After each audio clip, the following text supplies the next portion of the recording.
Hi, Kiri Pritchard-McLean. Hello, are you well? Yeah, I'm fine, thanks. How are you? Yeah, really good. I love being in Cardiff. It's such a nice city, and the sun is shining today, so everything feels even nicer. Does it feel like you don't recognise it because it's sunny? No, I think I've been really lucky. Every time I've been to Cardiff, the last sort of like half dozen times, it's always been beautiful. And then whenever I'm back in Wales, I'm like, oh, God's country. And then I have to go back to England, it starts raining. So yeah, Cardiff has been doing an absolute blinder recently. But yeah, today it looks particularly nice. Yeah, so just to tell everyone, you're from North Wales. Yes, I'm from Anglesey, the lovely. island at the top, which is, it's so beautiful. And especially with the sun shining at the moment, it's incredible. It looks brilliant. So I'm going back this weekend, actually. So yeah, I can't wait. Is it going to hold out that long? I mean, I hope so. My brother's getting married on... Oh my word! And on Saturday, so fingers crossed it just stays a little bit longer. Oh, fantastic. But we're not the luckiest family, so I'll probably be chucking it down. But I've not got the dress for a wet day, so it's going to have to be sunshine.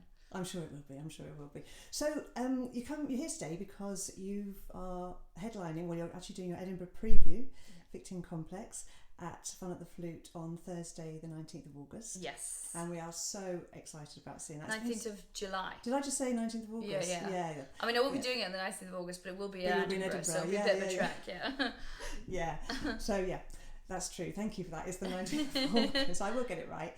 So tell us a little bit about it. So it's my third show, and it's definitely the most personal. It's about my private life, which I've never really talked about. My first show was about structural racism, sexism, and being a chick doing comedy and what that entails. And my last show was about volunteering and me not wanting to have children biologically, wanting to adopt. But this show is literally it's like my personal life on stage, even when I don't come off very well. So yeah, it's very hard to write because some of it's hard to make funny and some of it's hard to be like, no, don't edit that so you're more endearing, just tell them the truth, tell them what really happened. So yeah, it's been really tough to write, but I think it's going to be good. I don't know, how modest are you? And never mind, I think it's going to be good. The Guardian have already said of the 50 top things to do at the Edinburgh Fringe, and that's not just comedy, that's theatre, that's everything at the Fringe. Your show is one must-see. So that's amazing. That's really nice, but they've not seen it. It could be a bag of shit. Oh, my, I swear. It could be... say whatever you like. Okay, yeah. It could be crap. They're going like, oh, well, this sounds interesting. And they're really nice about my last show, so I think they're like... Because that's the scary thing is because my last show, touch wood, went really well and I loved it and was very proud of it. And then you just have to... You don't get to go, oh... You have to go, right, well, this show can't scorch the earth.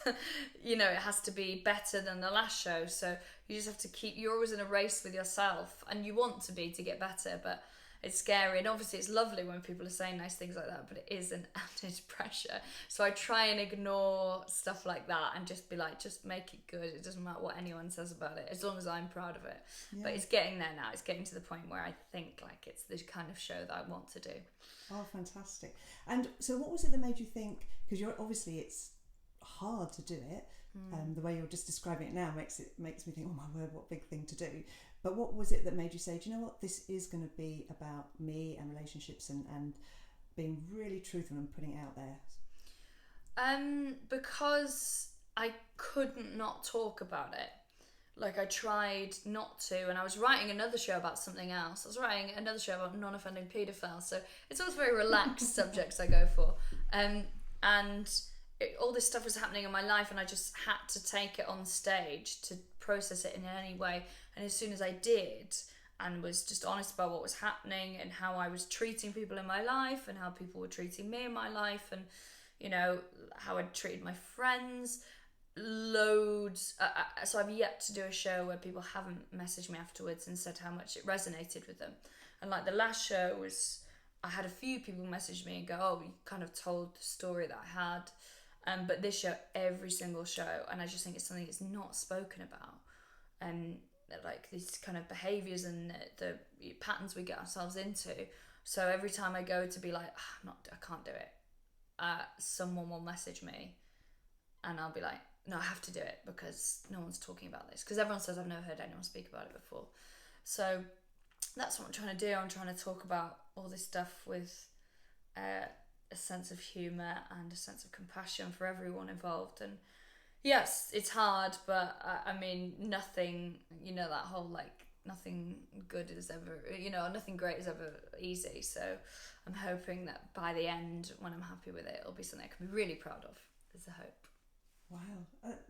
I'm taking my heart to you. I don't know. I mean, getting on stage anyway and doing comedy is hard, isn't it? But to really put out there things that are really personal is a really big thing. I mean, what about if you had people that you were talking about I know you're saying you would put it across in a way that's compassionate and everything, but have you had people in the audience that you're talking about, or they would know it was about them, obviously, whether you name them or not? Yeah, well, I change everybody's name in the show, so no one can be traced, even if you actively wanted to. And there's been people in who've talked who are part of the show. They're talked about with their name changed, and I think it's just like sticking to the truth, sticking to the facts. And it is difficult because you're talking about other people and you have to try and be fair, even when you don't always want to be. And that's also, you have to be fair to yourself. And I think a big mainstay of the show is, I'm not telling anyone else's story, I'm telling my story. And everyone has the right to tell their own story in whatever way. And of course, it's only going to be through the prism of my experience. So I'm not going, this is the definitive, and this is, of course, everyone involved will have a different perception of what happened. And a lot of the show is about perception. So that's the hardest thing, is striking the balance of trying to be fair with being honest. Because the easiest thing is to be unfair to yourself and what happened, and be too harsh on yourself or too generous with yourself, and because that's always the temptation on stage, isn't it, to be like, and this is why I was the hero. But I've got to be very honest about all the ways that I wasn't, and how I was not a good person, and how you can how you can sort of be the architect of your own downfall in many ways. So that's tricky, and that's the hardest thing to get right. So that's what I'm kind of tinkering with now. Wow. Well, I really can't wait to see it. Lower your expectations. There's still a lot of work to do. That's the exciting thing, I think, about seeing a preview as well, though, isn't it? That really, if you enjoy comedy and you like going to see it, just to see someone in the process of getting to something that will be, I suppose, is it ever finished? But to the point that you are happy to present it on the Edinburgh stage, I suppose, and to be able to do that in front of a small audience, which is fun the flute, is compared to what you'd be doing in Edinburgh and probably elsewhere, is quite a small audience, an intimate sort of pub. It's a real great thing for the audience, I think, to be able to see that the bones of you getting to that point of getting it where you want it, really. Yeah, I think some audiences, they really enjoy that, and some like comedy crowds that they like to see, some of them like to see it and then see how it ended up. So to show you're working in a way. Some people enjoy the process because that's as much of almost a show as the actual finished show. And I'm only in a little venue in Edinburgh. It's only 58 seats, so it won't be too far off the Edinburgh experience, except we'll all be sweating less. And it'll be a lot cheaper for everyone. There we are. We've sold it. There you go. Like Edinburgh, but cheaper. Excellent. But you do, obviously, stand-up is, would you say that's your main, or, do you actually think about it like that? Is it your main job as part of all the things that you do? Or, I know you do lots of other things as well, which I wanted to talk to you about, but stand-up is your main one, would you say? I would say I'm a stand-up before anything else. Is that on your passport? Yeah, absolutely, I definitely think that above anything else, I love everything I do, and there's things that I probably will prioritise above stand-up in like my heart, games being one of them, but stand-up is like part of my identity, definitely, and I would say like I'm Welsh, I'm a woman, I'm a stand-up, like those are like probably the three things that would describe myself. Oh, brilliant. So you just mentioned games, so can you tell us a little bit about another of your many things that you do within the comedy world? Money losing passion projects. Games Family Gift Shop is a sketch group that I'm part of. There's 4 of us. I'm the non-performing member, so I write and direct, and in the sketch group is Ed Easton, Kath Hughes, and Adam Scott Rowley. It's now 3/4. James Moon was in the group, he's not anymore. So it's now gone from being 50% English Welsh to 3/4 Welsh English. So Ed, as the English versus, is now in the minority. Welsh yeah, first, yeah, absolutely. How excited did you get when you were able to? Well, you could just say it any time you wanted, I suppose. Yeah. But when you sort of formally could say it. Oh yeah, what is now officially Welsh, I mean. Like, as soon as BBC Wales decided that they would commission comedy, we're like, we're Welsh! But yeah, actually BBC Wales have been great. They've given us 3 radio series and a Christmas special and stuff. They've been brilliant.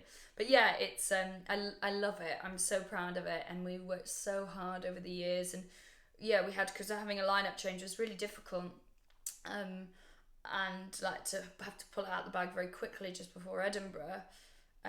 But like, Adam's amazing, and he was just someone I met in a drama club back in North Wales when I was a kid. We were both kids, and yeah, it's so like, Gaines is so fun because it's just like, 3 of the funniest people tissing about.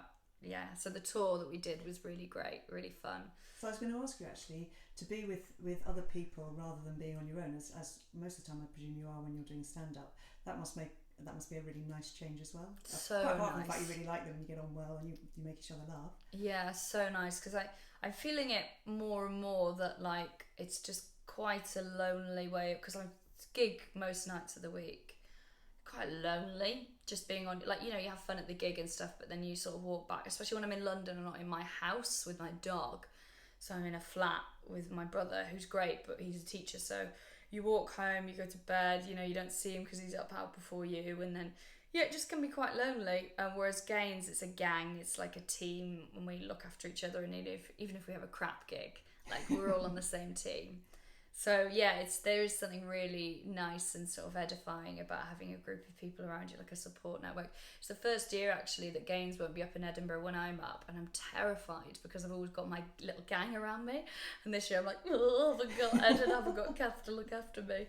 So yeah, I'm a bit worried because those times when you're like, I can't do it, like, you go too far under, or someone tells you a review that you've had when you've deliberately been avoiding them, positive or negative, it sends me under.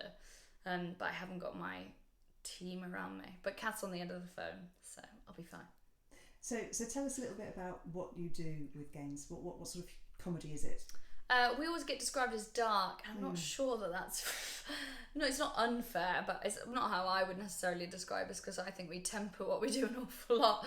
I'd say it's very fast paced. It's not traditional sketch, which I always thought as being quite just a group of educated white dudes, Oxbridge grads, sort of clean knockabout fun, from some nice boys in chinos, and like, I find all that stuff great, and I love the craft of it, but I was never very excited by it when I saw it. So our inspiration is things like Jam and Big Train and The League of Gentlemen, and just like funny, really funny stuff, and it's quick, and it's sort of more feral.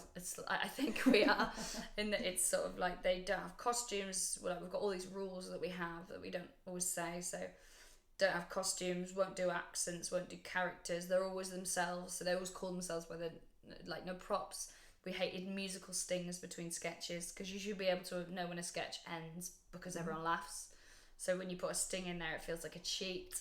And not really any lighting effects, just everything really stripped down, and it should just be the performance and the jokes that carry it. And so that's sort of what we built, and yeah, it breaks the fourth wall quite a lot.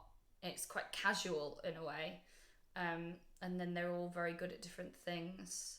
So yeah, that's sort of like this little thing that we've built with all our invisible, pointless rules that mean a lot to us and no one else. And why is it that you are non-acting in that, or non-performing in that, and you're the director? What is it that moved you? Was it a natural thing, or did you start it and think that's what I would like to do as part of this? How did it get to that position? Well, when it was initially, so back in the day, I directed 2, so James Boone, who was in Gaines, and Ed Easton, and another guy. I was setting up a little production company when I was leaving university, and we did a showcase, and I directed those 3 in a League of Gentlemen sketch to do kind of like, this is all the things that we're going to be covering, and there was like burlesque, and there was all sorts of stilt walking, there was all sorts of things, and so we did this. I directed them in that, and because I loved directing, and obviously I loved the League of Gentlemen, so that was like, I knew these three guys from doing stand up, and then we had talked about starting a sketch group, and I'd seen Kath in something else, and we all just thought she was astounding. So we sort of like, once we'd been graduated a little while, Kath came back from, she'd been travelling in Australia, and we were like, why don't we try this thing? And it was never on the table that I would perform. I hate acting. Like, it's not something I can do. If you see me acting in anything, it's because I either can't say no to the person, or they've said they won't let me write it unless I'm in it. That's the only time I act in something. So yeah, it was always going to be, I was going to be the off-stage person, and because I knew from the League of Gentlemen you can have an off-stage person, it can work. So yeah, it was just never a conversation really. It was always like, oh, that was my role, to be sort of like the engine and the puppet master behind it. So